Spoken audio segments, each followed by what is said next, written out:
2023 Appropriation Act and the 2023 Supplementary Appropriation Act will run concurrently with the implementation of the capital allocation in the 2024 Appropriation Act. The resolutions of the Senate followed its consideration of the request of President Bola Tinubu, urging the Red Chamber to approve the further extension. Senate President Godswill Akpabio had read Tinubu's letter of request during plenary. On his part, the Senate leader, Opeyemi Bamidele, urged the Senate to suspend its relevant rules to consider the bills expeditiously. With a strong emphasis on addressing the minimum wage concerns, as stated in the communique signed by the NGF's chairman and governor of Kwara State, Abdurrahman Abdurrazak. The governors agreed to continue engaging with key stakeholders to reach an agreeable solution. The communique also revealed that the governors received a presentation from the Minister of Women Affairs on the World Bank Nigeria for Women Project Scale-Up, along with other activities of the ministry. The Southern Governors Forum has disclosed plans to set up Southern States Development Agenda (SSTA) that will outline a holistic plan to foster trade and investment, sustainable growth, development, and food security for the region. The SSDA will work hand in glove with individual states' investment promotion and facilitation agencies, the Nigerian Investment Promotion Commission (NIPC), and other multilateral agencies to achieve its objectives. This was contained in a communique issued at the end of its meeting held in Abeokuta, Ogun State capital. The meeting, which was attended by 13 governors and 3 deputy governors, unanimously chose Ogun State Governor Dapo Abiodun as its new chairman, while the Anambra State Governor, Professor Charles Soludo, was chosen as vice chairman. The forum resolved to be more aggressive and intentional about food security. It also enjoined all states to intensify their agricultural resurgence initiatives based on the cash and food crops best suited for each region to achieve food sufficiency, self-reliance, and employment generation. The last batch of oil pilgrims has returned to Nigeria from Saudi Arabia, where they performed the holy pilgrimage to Islamic holy sites in Medina and Makkah. The pilgrims, which left Jeddah Airport on Wednesday night, landed safely at the Murtala Mohammed International Airport in the early hour of Thursday. The last batch, numbering 520 pilgrims, comprised the remaining pilgrims and members of the State Muslim Pilgrim Welfare Board. Speaking on arrival, the chairman, Oyo State Muslim Pilgrim Welfare Board, Sheikh Hashim Atere, thanked the state governor, Engineer Sheikh Makinde, for his support, which he noted was responsible for the success of this year's Hajj operations. The arrival of the last batch completed the return of the 2024 Oyo pilgrims from Saudi Arabia. It will be recalled that the pilgrims left Nigeria for Saudi Arabia on Saturday, 18th of May 2024, to partake in this year's Hajj exercise alongside over 2 million other Muslim faithful from Nigeria and some other countries of the world. The Oyo State Governor, Engineer Sheikh Makinde, has approved the coronation and presentation of staff office to 3 traditional rulers in the state. This was contained in a release issued in Ibadan. According to the release, the names of the traditional rulers are Oba Sakiru Oyewole Akoni Oyelere, the Onifiditi of Fiditi, who will be presented with the staff of office and coronated on Wednesday, 3rd July 2024. On Friday, 5th July 2024, Oba Cornelius Abiola Taiwo Oladokun will be coronated and presented with the staff of office as the Alawe of Awe, while the coronation of Elewe of Takpa Oba Titiloye Oyekanmi Sunday will take place on Monday, July 8, 2024. It will be recalled that the Sheikh Makinde's administration has since inception 5 years ago installed and coronated more than 30 Obas and Baales across the state. Governor Sheyi Makinde of Oyo State said his administration will continue to support the military in Oyo State in the area of sustaining security. Governor Makinde said this when he hosted the Chief of Air Staff, Nigeria Air Force, Air Marshal Hassan Baba Abubakar, in the Executive Council Chambers Secretariat Ibadan. Governor's Office correspondent Bimbo Akobe has the details of the courtesy visit. The courtesy visit to the Oyo State Governor Sheyi Makinde by the Chief of Air Staff, Nigeria Air Force, Air Marshal Hassan Baba Abubakar, was part of his official tour of facilities of Air Force formations in the southwest, especially in Oyo State. Governor Sheyi Makinde, while receiving the Chief of Air Staff, acknowledged the cordial relationship that has been existing between the military, especially the Air Force. He said the Air Force personnel contribution to the Oyo State anti-crime outfit, Operation Burst, was highly appreciated. Governor Makinde said the acquisition of the 60 hectares of land for a new Air Force base in Ajia, Onuara local government, was as a result of the need to further enhance security in Oyo State, promising further support. We want to say thank you because, it's pretty normal to have tension, between the civilian population and the officers and men. But for us in Oyo State, we don't have any of such, and especially with the Nigerian Air Force here. So we want to acknowledge that and say thank you, and want to ask for maintenance of that relationship. The Chief of Air Staff, Air Marshal Hassan Baba Abubakar, earlier said he was carrying out an operational assessment of units of the Nigeria Air Force Base in Oyo State, while commending Governor Sheyi Makinde for his great achievements during Omitutu 1.0 tenure, which endeared Oyo State people to him and which got him re-elected for Omitutu 2.0. Air Marshal Abubakar requested the reconstruction of the road linking the Laduke Arkansas Airport Alakia with Ajia, where the new Air Force base is located. Your re-election for a second term is not a surprise, judging by your performance during your first tenure, known as Omitutu 1.0,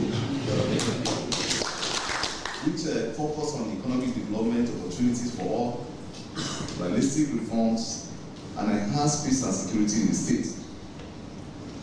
As you continue with your transformative governance and impactful service to the people of Oyo State through Omitutu 2.0, I pray that Almighty God strengthens and guides you and your entire administration. He also appealed for a post-service housing scheme, assistance for retired Air Force officers for them to reintegrate into the society after retirement. The Secretary to the State Government, Head of Service, and security stakeholders in the State Cabinet were also at the courtesy call.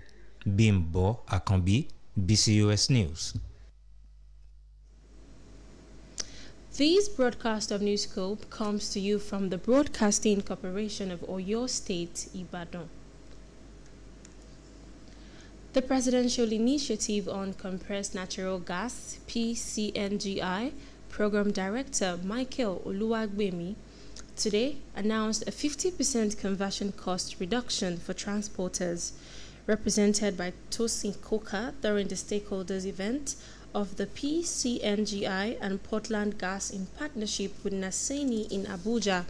He said the initiative is boosting the sector by supporting the introduction of CNG buses and tricycles. The theme of the meeting was driving sustainable transportation, accelerating CNG adoption in Nigeria. Also speaking, Portland Gas Managing Director Folajimi Mohammed revealed that CNG-powered vehicles reduce fuel costs by 76% in comparison to premium motor spirit (PMS) petrol. It is important people take cognizance of other enforcing circumstances beyond privacy while constructing a perimeter fence around the residential abode. This was the aggregate of various stakeholders' opinions while speaking with BCOS reporter Adebayo Abdurafi on the implications of perimeter fencing. His reports. One important feature of building construction is the perimeter fence. It serves multipurpose functions to the inhabitants of the house, whether residential or business property. To some, the main purpose of erecting a perimeter fence is to prevent intrusion from unwanted visitors, while to others it is a beautification or class facility. Meanwhile, the way and manners of erecting these fences may actually work against the good purpose it's intended to serve if certain precautions are. Those things must be considered invaders protection. Number two, is it going to give the structure aesthetic beauty? Number three is that even if you're having issues internally in your home, is it going to give those outside a kind of awareness that something is going on inside the structure? So these are some of the things that must be considered in erecting fences. So you can't just say because issue of security and the next thing is that you mount a very high wall around your structure. No, it is not. It's not actually advisable, because the fence also must be. You yourself must be able to scale it when there are problems.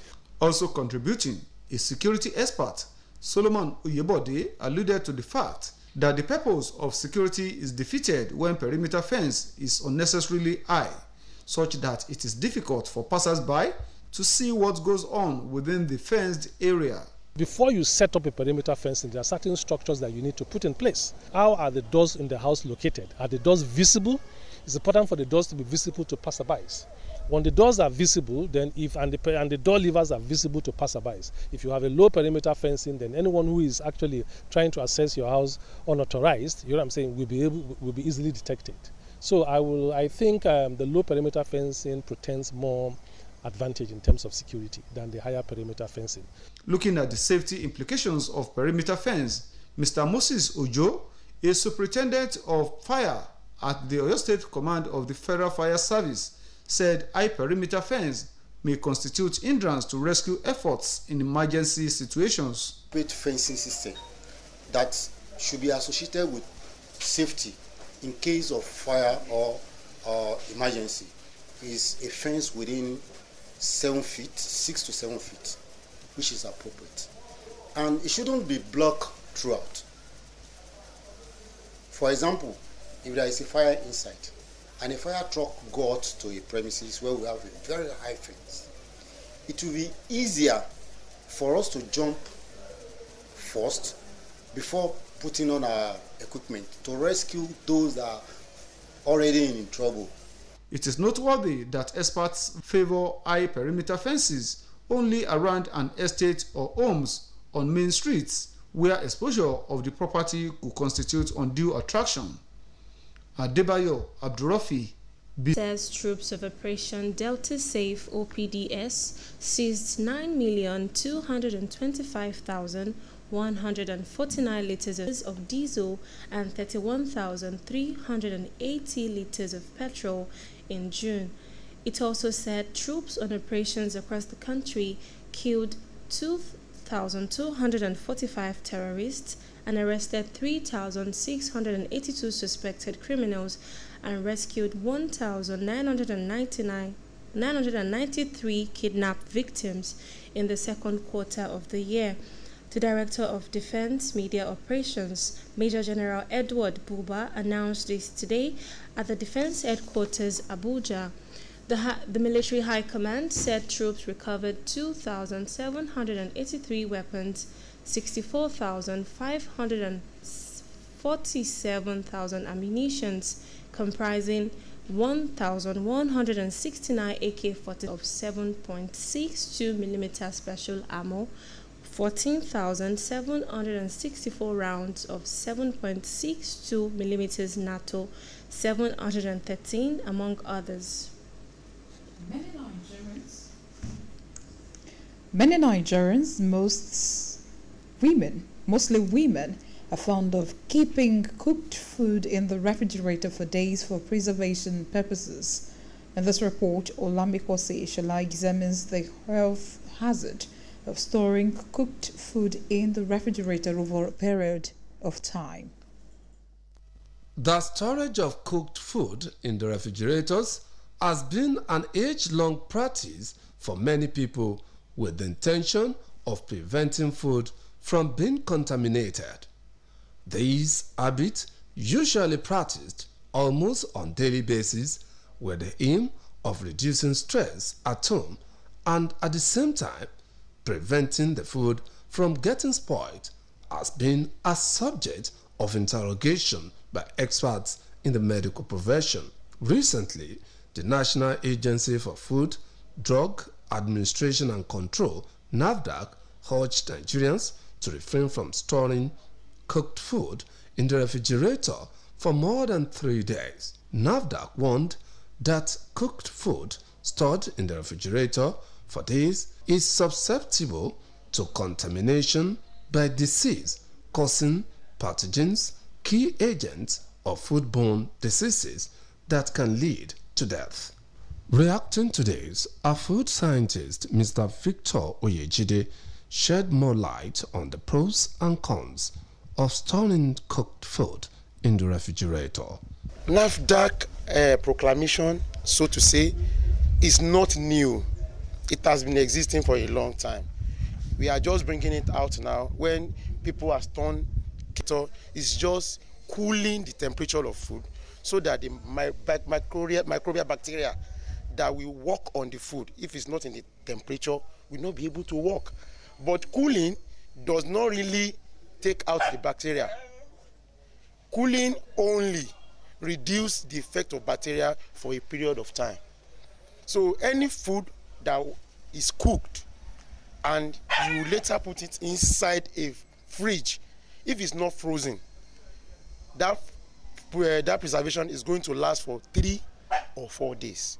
Mr. Oyejide also stressed the need for people to prepare what they can eat daily to avoid eating contaminated food. I will advise everybody, if you want to eat and enjoy your food and you want to stay healthy, cook the only food you need at a time, the required food for the family.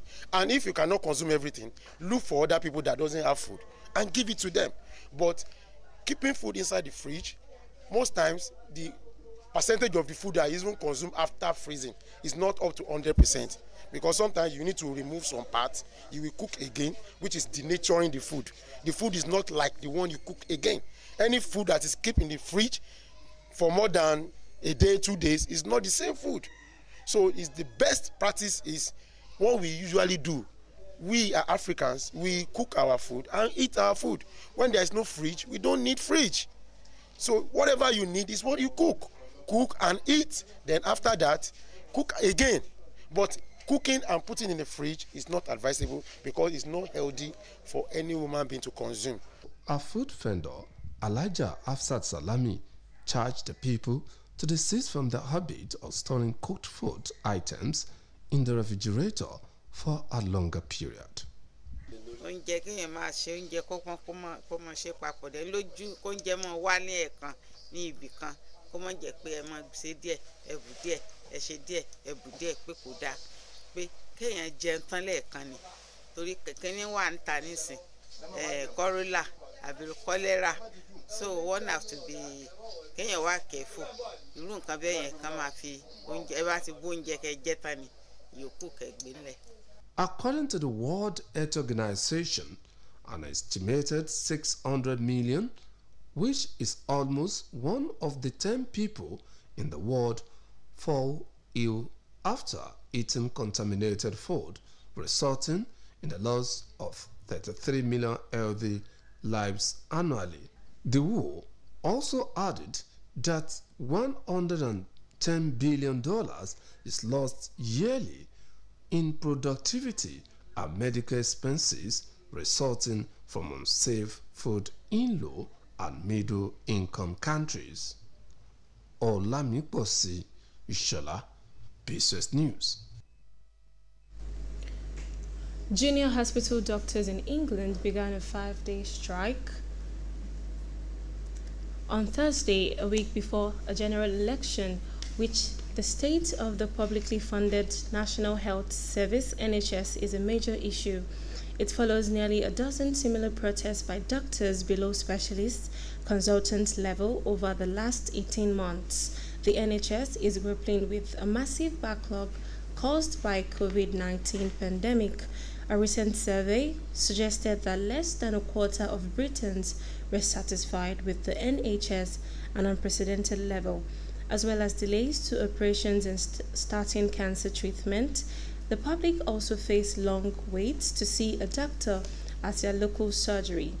The doctors have been asking for 35% pay restoration as a starting position amid costs of living crisis.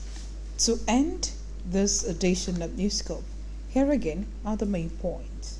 The 10th Senate on Thursday, June 27, made history by extending the implementation of the 2023 Appropriation Act and the 2023 Supplementary Appropriation Act till December 31st, 2024. The last batch of Oyo pilgrims has returned to Nigeria from Saudi Arabia, where they performed the holy pilgrimage to Islamic holy sites in Medina and Makkah. The Presidential Initiative on Compressed Natural Gas (PCNGI) Program Director Michael Oluwagbemi today announced a 50% conversion cost reduction for transporters. Junior hospital doctors in England began a 5-day strike on Thursday, a week before a general election in which the state of the publicly funded National Health Service (NHS) is a major issue. That's all from Newscope Desk. It was packaged by Eniola Adiaga and delivered by Oluwanike Olowokere. And I am Pat Aito. Thank you so much for listening, and do not forget to tune in for the Yoruba version at 8 p.m.